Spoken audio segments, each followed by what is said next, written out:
Good afternoon friends. অনেক দিন আগেই গিয়েছিলাম, ভয়েস দেওয়া হয়নি। একবার ভাবলাম অরিজিনালি ছাড়ি, কিন্তু সেখানে বর্ণনা করা হয়নি। আমি ইকো পার্ক গিয়েছিলাম অনেক দিন আগে, সবার সাথে গিয়েছিলাম। তো তার মধ্যে এটাতে ঢুকেছিলাম। এটা হলো জাপানিজ, এবং জাপানিজের সব কিছুই প্রথমেই দেখবেন বুদ্ধ মূর্তি। আপনারা হয়তো গিয়েছেন সবাই, এবং ভালো লেগেছে কারণ আপনাকে পুরোটাই দেখতে হবে। ভেতরে একটা রেস্টুরেন্ট আছে, এদের ক্যাফে আছে, খুব সুন্দর ক্যাফে রেস্টুরেন্ট, দারুণ, ওটাও খুব সুন্দর। আর এটাকে আমি পুরোটাও কভার করতে পারিনি, কারণ আপনারা হয়তো জানেন যে ইকো পার্কে প্রত্যেকটা ভিউকে যদি আমরা ভালো মতো ডেসক্রাইব করতে চাই এবং সেটা জানতে চাই, তাহলে 1 ঘন্টা 2 ঘন্টা বা একদিনে হয় না। আপনাকে মোটামুটি সেটা 2 দিন কি 3 দিনের সময় লাগে। আমরা অনেক কিছুই বুঝি না। ধরুন, এটা জাপানিজদের স্টাইলে ওদের যেভাবে ঘর থাকে, ওদিকে ব্যাম্বু ঝোলানো ছিল। ব্যাম্বু ওদের খুব ইউজ করা হয় জাপানিতে। এটা ওই রেস্টুরেন্টটা, জাপানিজ রেস্টুরেন্টটা। তখন একটু ফাঁকা ছিল, কিন্তু ভিড় হচ্ছিল, সবাই শ্যুটই করছিল ওখানে। অনেক বড় জায়গা, এবং আমি পুরোটা কভার করতে ওই দিনও পারিনি, অনেকটা হাঁটতে হচ্ছিল। ইকো পার্ক মানে এর ভেতরটাই এত বড়, জাপানিজদের এই যে ভিউটা, এই ভিউটাই এত বড়, এতই শ্যুট করার জায়গা আছে। পার্টিকুলার ওয়েতে যদি কেউ ব্লগার হয়, খুব সুন্দর করে সেটাকে ডেসক্রাইব করবে। আমি অত ভালো ব্লগার নই। এই যে বাঁশগুলো দেখছেন, ওরা প্রত্যেকটা ব্যাম্বুকে ইউজ করেছে, বাঁশের ভেতরে লাইট। এবং আমার মনে হয় যখন আমার মা হাঁটতে পারছিল না দেখে তাড়াতাড়ি আমরা চলে আসলাম, কিন্তু যখন এই লাইটগুলো জ্বলবে অসাধারণ লাগবে। আমরা বিকেল করেই চলে এসেছিলাম। এর ভেতরে প্রত্যেকটাতে লাইট আছে, খুব সুন্দর করে এক একটা জিনিস মানে তৈরি করা।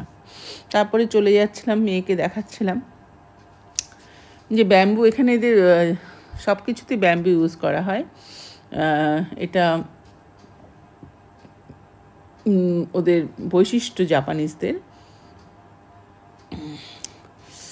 দেখতেই পাচ্ছেন, সবাই ঘোরাঘুরি করছে, শ্যুট করছে, সাইকেলিং করছে। ওখানে সাইকেলিংয়ের ব্যবস্থা আছে। কালো কালো ব্যাম্বুগুলোকে কালো রং করে পতাকা, মানে ওদের একটা পতাকার মতন একটা ঝুলিয়ে দিয়েছে। এই দিক দিয়ে আমি এখনও উঠিনি, ওদিক দিয়ে গেলে আরেকটা ভিউজ পাওয়া যেত। আমি যাইনি, কারণ অত কভার করতে আমি পাচ্ছিলাম না। খুব সুন্দর ভিউজ, ওটাও আমি যাইনি। আপনারা গেলে অবশ্যই যাবেন এবং টাইম নিয়ে যাবেন, এবং বয়স্ক লোক বা মহিলা আর বাচ্চাদের নিয়ে যাবেন না, খুব কষ্ট, তাহলে ভিউজগুলো কমপ্লিট করতে পারবেন না। প্রচুর, মানে জাপানিজের এই ভিউটাই এত বড়, আমি পুরোটা কভার করতে পারিনি। ওই ব্রিজটা আর এই ব্রিজটা কিন্তু আলাদা। ওই ব্রিজটা আলাদা ছিল, এই ব্রিজটা আরেকটা জায়গায় করা আছে। এবং এখানে ব্রিজটা একটা লেকের ওখানে, যার থেকে আমি গিয়ে এখানে অনেকগুলো বুদ্ধর বিভিন্ন রূপ করা আছে, সেখানে গিয়ে আমি কয়েকটা ফটো শ্যুট করলাম। আমি অত প্রফেশনাল নই, তাই অত প্রফেশনালভাবে শ্যুটও করতে পারি না, পোজও দিতে পারি না, কিছু করার নেই। আমার মেয়ে বলছিল এটা আরেকটা ভিউ, আরেকটা জায়গা, ওর ভেতরেই, সেখানে সবাই শ্যুট করছিল।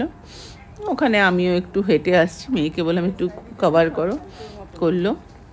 আমার তো বাচ্চার হাতে ক্যামেরা না। আর এটা খুব সুন্দর লাগলো, এখানে প্রচুর শ্যুট হয়, জায়গাটা খুবই সুন্দর। আমি এখানে একটা ভিডিও করেছি গানের, আর কি বলবো। এদিকে শ্যুট হচ্ছিল, প্রি ওয়েডিং শ্যুট চলছিল, তারাও তাদের শ্যুটটাও আমি দেখিয়ে দিয়েছিলাম কি কত কষ্ট করতে হয় প্রি ওয়েডিং শ্যুটেও। সারাটা দিন লেগে যায়। আমরা ভাবি যে কি আর কিছুই না, কিন্তু না, প্রি ওয়েডিং শ্যুটেও সারাটা দিন লেগে যায় কভার করতে। তারপর যথারীতি ওখান থেকে বেরোলাম, বেরিয়ে সবাই পাড়িয়ে চলে যাচ্ছিল। আমার কেন যেন মনে হলো এটা আমাকে কিছু বোঝাচ্ছে, আমাদের কিছু বোঝাতে যাচ্ছে। সবাই সাইড দিয়ে চলে যাচ্ছে, কেউ পাড়িয়ে চলে যাচ্ছে। আমার দেখে মনে হয়েছিল যে এটা চক্রভিউ। তো হ্যাঁ, এটা চক্রভিউ, মহাভারতের যে চক্রভিউতে অভিমন্যু ঢুকেছিল আর বেরোতে পারেনি, সেই চাকরি ভিউ এই নিয়ে ভিডিও আমি আপনাদের উপরে ছেড়ে দিয়েছি। আমার দিদি কিন্তু বোঝেওনি যে আমি এটা চাকরি ভিউ। আমি ভিডিওটা করে ছাড়ার পরেও বলছে, তুই কি করে জানলি? আমি তো জানিই না, বুঝিই না। তো আমি বললাম আমার মনে হয়েছিল তখন এটা চাকরি ভিউ।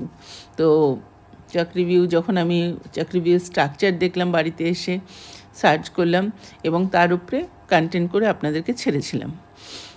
আর এটা ওই বৌদ্ধ যে ঘরটা দেখলেন, তার সামনেই বুদ্ধিস্টদের এটা একটা বিশাল একটা থাকে।